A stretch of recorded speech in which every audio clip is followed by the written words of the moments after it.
Ես կուզենայի նախ օգտվելով առիթից շնորհավորել իմ բոլոր գործընկերներին, դատավոր գործընկերներին այսօրվա կապակցությամբ, բոլոր նրանց, ովքեր հավատարիմ են Հայաստանի Հանրապետության ժողովրդի առջև տրված իրենց երդմանը, ովքեր գիտակցում են, որ որքան ամուր է դատավորի անկախությունը, այնքան բարձր է նրա պատասխանատվությունը։ Շնորհավորում եմ նաև դատական իշխանության մյուս ներկայացուցիչներին։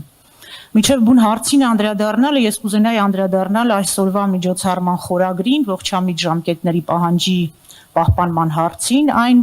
արդար դատաքննության իրավունքի միայն մեկ բաղադրատարն է, բայց շատ կարևոր, որը երաշխավորված է թե մեր մայր օրենքով, սահմանադրությամբ, թե նաև միջազգային մի շարք փաստաթղթերով, որոնք մեր պետությունը վավերացրել է։ Երբ խոսում ենք ողջամիտ ժամկետների մասին, խոսում ենք առաջին հերթին արդարադատության արդյունավետության մասին։ Արդարադատության արդյունավետությունը ամենևին չի սահմանափակվում ժամկետներով, խոսքը գնում է թե որակի մասին, թե միաժամանակ արագության։ Անվիճելի է, որ ուշացած արդարադատությունը ունակ է վերածվելու իրավաբանական դեկորացիայի, իրավաբանական հուշարձանի։ Այսինքն այն անցյալի փաստերը արձանագրելուց բացի պիտի դիտված լինի նաև ապագային, արդարադատության իմաստը դա է, բայց ուշացած արդարադատությունը բացառապես անցյալի փաստեր է արձանագրում, այն երբեմն լինում է իրավաբանորեն, որպես կանոն լինում է իրավաբանորեն գրագետ ձևակերպված, հիմնավորված ու պատճառաբանված, ուշացած դատական ակտի մասին է խոսքը, բայց կորցնում է իր սոցիալական նշանակությունը։ Մինչդեռ արդարադատության հիմնական նպատակը դա սոցիալական հավասարակշռության ապահովումն է։ Պիտի նշեմ, որ մի քանի խնդիրներ մատնանշվեցին, թե ինչու է արդարադատություն ուշանում, առաջին հերթին դա ծանրաբեռնվածությունն է եւ վիճակագրությունը բավականին խոսուն էր, ես չեմ ուզում այդ հարցին անդրադառնալ, բայց կան մի շարք այլ պատճառներ, որոնց կուզենայի ես անդրադառնալ իմ ելույթի շրջանակներում։ Վիճակագրությունը վկայեց, որ հատկապես մենք խնդիր ունենք քրեական արդարադատության ոլորտում։ Եվ ես կանդրադառնամ այդ ոլորտին, ինչու, որտեղ այդ ոլորտը իմ կարծիքով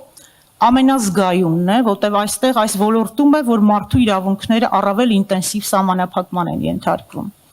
Ակնհայտ էր թվերի տարբերությունը եւ ակնհայտ էր, որ մենք արդեն քաղաքացիական եւ վարչական դատավարության ոլորտում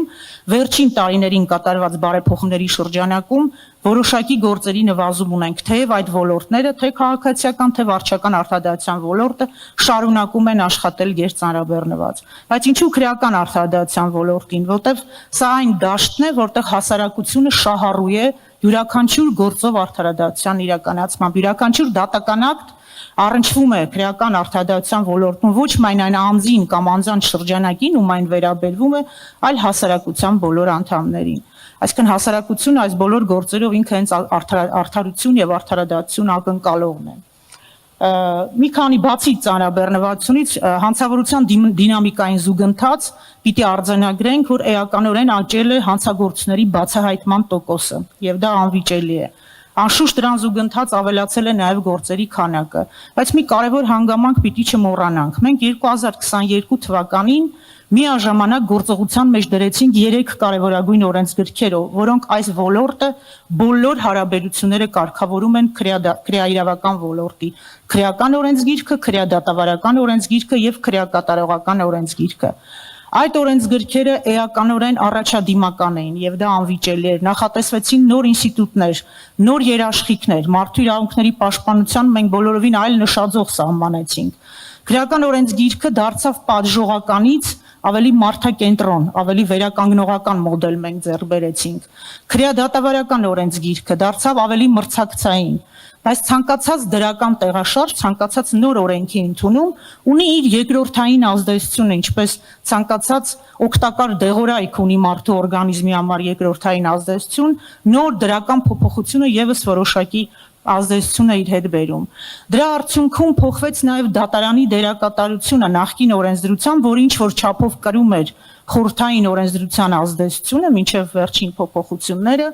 դատարանը լուր արբիտրից վերածվեց իրավունքների պաշտպանության ակտիվ երաշխավորի։ Եվ այս ամենը անշուշտ ենթադրում էր, եթե մենք բարձրացնում ենք մարդու իրավունքների պաշտպանության երաշխիքները, իսկ նոր օրենսդրությունը այդպիսին է, եւ այդ մասին վկայում են նաև միջազգային հեղինակավոր կառույցների եզրակացությունը, դա ենթադրում է դատական գործերի ավելացում։ Եթե մենք ավելացնում ենք բողոքարկման շրջանակը, քրեադատավարական օրենսգրքով էականորեն ընդլայնվեց։ Դա նշանակում է, որ մենք ծանրաբեռնում ենք երաստիճան դատական համակարգը։ Այսինքն մենք ակնհայտորեն ունենք այն էֆեկտը, որը առաջացավ օրենսդրության փոփոխության արդյունքում։ Բայց մենք գնացինք այդ քայլին, որտեղ այն առաջադիմական էր, այն նախատեսեց այլընտրանքային պատժատեսակներ, քրեական օրենսգիրքը, քրեադատավարական օրենսգիրքը, խափամիջոցների շրջանակը էականորեն ընդլայնեց, այսինքն մենք շեշտը դրեցինք արդար դատաքննության իրավունքի ամրապնդման վրա, որը անշուշտ որոշակի ժամանակ է պահանջում։ Պիտի ընդունենք, որ որոշակի ժամանակ է անհրաժեշտ մինչև նույն օրենքը քննիչները, դատախազները, դատավորները, փաստաբանները նույն կերպ կընկալեն։ Նախկին օրենսդրությունը լավ թե վատ արդեն որոշակի պրակտիկա էր ձևավորել եւ նոր օրենքի ընդունումը ինչ որ չափով այդ շարունակականությունը կանխատեսելիության ժամանակավոր, բայց այսպես կտրեց այդ շարունակականությունը։ Սա իհարկե ժամանակավոր գործընթաց է եւ անշուշտ հաղթահարվելու է։ Այս հաղթահարման ճանապարհին հատկապես կարևոր է բարձրագույն դատական ատյանների դերը, ինչպես Վճռաբեկ դատարանի Հայաստանի Հանրապետության, որը օրենքի միատեսակ կիրառության եւ կանխատեսելի արդարադատության հիմնական երաշխավորն է, այնպես նաեւ բարձր է սահմանադրական դատարանի դերը, որպես սահմանադրական արդարադատություն իրականացնող միակ մարմնի։ Ինչու՞, որովհետեւ պետք է ժամանակ մինչև օրենքը կդառնա իրավական մշակույթ։ Ինչ է օրենքը։ Իրենք ընդհանրապես ճանապարհային քարտեզ է, ոչ թե ընդհանրապես, այլ ճանապարհային քարտեզ է։ Ճանապարհը պիտի հարթի պրակտիկան եւ բնականաբար դրա համար որոշակի ժամանակ է անհրաժեշտ։ Հիմա խոսում էինք, թե որքան բարդ գործընթաց է դատական process-ը, այս բոլոր երաշխիքներով եւ այլնով հանդերձ։ Անվիճելի է դրա ժամանակի կառավարման արդյունավետ արդարադատության ապահովման թիվ 1 պատասխանատուն դա դատավորն է, բայց միայն դատավորի պատասխանատվության դաշտում չի։ Ես կարծում եմ, որ ողջամիտ ժամկետներում գործի քննությունը եւ արդարսարակ արդարադատության արդյունավետությունը դատավարության բոլոր մասնակիցների, հատկապես պրոֆեսիոնալ մասնակիցների սոցիալական պատասխանատվության դաշտում է։ Յուրաքանչյուրը պետք է գիտակցի սոցիալական պատասխանատվության իր մասնաբաժինը եւ միայն այդ դեպքում մենք ունենանք բացարձակապես արդյունավետ արդարադատություն։ Ցավոք սրտի բազմաթիվ են դեպքերը, երբ տեղ են ունենում իրավունքի չարաշահում, օրենսդրությունը տալիս է այդ հնարավորությունը, հատկապես քրեական դատավարությունում։ Ես նշեցի, այստեղ իրավունքներին միջամտությունը բավական ինտենսիվ է, եւ դա պետությունը, մեր օրենսդրությունը եւ իրավաչափորեն կոմպենսացնում է բազմաթիվ երաշխիքներով անձի համար։ Դա լիովին համահունչ է արդար դատաքննության գաղափարին։ Այդ երաշխիքները ենթադրում են իրավունքների լայն շրջանակ։ Եվ ցավոք սրտի մենք ունենք իրավիճակ, դեռևս չունենք այն իրավական մշակույթը, որ դատավարության բոլոր մասնակիցները բարեխղճորեն օգտվեն իրենց դատավարական իրավունքներից։ Վճռաբեկ դատանը բազմիցս արձանագրել է դեպքեր, երբ օրինակ պաշտպանական կողմը իր իրավունքը չարաշահել է փաստաբաններ փոփոխելով, մշտական միջնորդություններ նորանոր ներկայացնելով եւ անշուշտ կարծում եմ, որ հատկապես պրոֆեսիոնալ մասնակիցները իսկ այդպիսիք մի քանիսն են դատավարության շրջանակներում, դա կլինի քրեական, վարչական դատավարության, նաև քաղաքացիական, պիտի կրեն այդ պատասխանատվությունը։ Անշուշտ հիմնական բեռը կրելու է դատավորը, բայց պիտի մի բան էլ արձանագրենք։ Ողջամիտ ժամկետների հաշվարկը չի սկսում դատական process-ից։ Այն սկսվում է այն պահից, երբ անձը հայտնվում է իրավական անորոշության վիճակում։ Այսինքն շատ ավելի վաղ է սկսվում, բայց դրա ավարտի պահը եւ դրա հիմնական պատասխանատվությունը եւ բեռը այո դրվում է դատավորների ուսերին։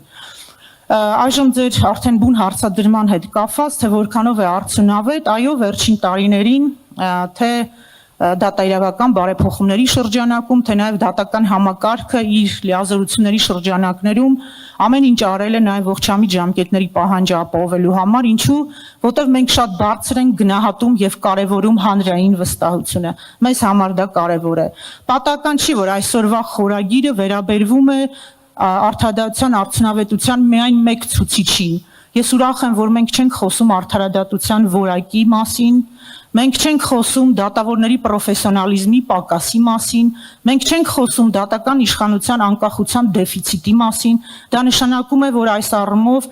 դատական իշխանությունը ամրապնդել է իր դիրքերը, բայց դրա հետ մեկտեղ ցանկացած ուժեղ իշխանություն եւ դատական իշխանությունը նույնպես պիտի պատրաստ լինի ընդունելու իր սեփական սխալները, հետեւություններ անելու։ Ես կարծում եմ, որ ուժեղ իշխանությունը իշխանության թևը չի վախենում սեփական սխալները ընդունելուց, այն ընդունում է որպես զարգացման խթան, եւ մենք այդ տրամաբանությամբ ենք շարժվում, մենք ինքներս բազմիցս տարբեր հարթակներում ընդունել ենք այդ հանգամանքը, որ այո, այսօր ցավոք սրտի արդարադատությունը ուշանում է, որը իր բացասական ազդեցությունն է թողնում առաջին հերթին առաջացնելով հանրային վստահության դեֆիցիտ, եւ մենք կենտրոնանալու ենք այս խնդրի վրա։ Ուզում եմ շնորհակալություն հայտնել նախ այսօրվա միջոցառման եւ արտահայտվելու հնարավորության համար։ Ես կարծում եմ, որ մենք արդեն ընտրել ենք այս դժվարությունը եւս հաղթահարելու ճանապարհը։ Վճռաբեկ դատարանը այսօր կարևոր առաքելություն է իրականացնում, որտեղ նշեցի, օրենքը կենթանի բացատրության կարիք ունի, նոր օրենքները գուցե կասեք 22 թվականին է ընդունվել, արդեն մի քանի տարի անցել է, բայց դա այն ժամանակը չէ, որ մենք ասենք, որ այլևս օրենքը դարձել է մշակույթ։ Մենք դեռ այդ ճանապարհին ենք գտնվում։ Վճռաբեկ դատանի առաքելությունը շատ մեծ է եւ մենք պետք է շատ կենտրոնանանք հենց բարձրագույն դատական ատյանի ռեսուրսների ավելացման վրա, խոսքը մարդկային ռեսուրսների մասին է, որպեսզի կարողանանք ապահովել մեր խիստ հավակնոտ տեսլականը, ունենալ բացարձակ կանխատեսելի արդարադատություն։ Հանձինս դատական համակարգի Հայաստանի Հանրապետության ժողովրդի համար ապահովել վստահելի, բացարձակ վստահելի եւ հուսալի կառույց։ Շնորհակալություն։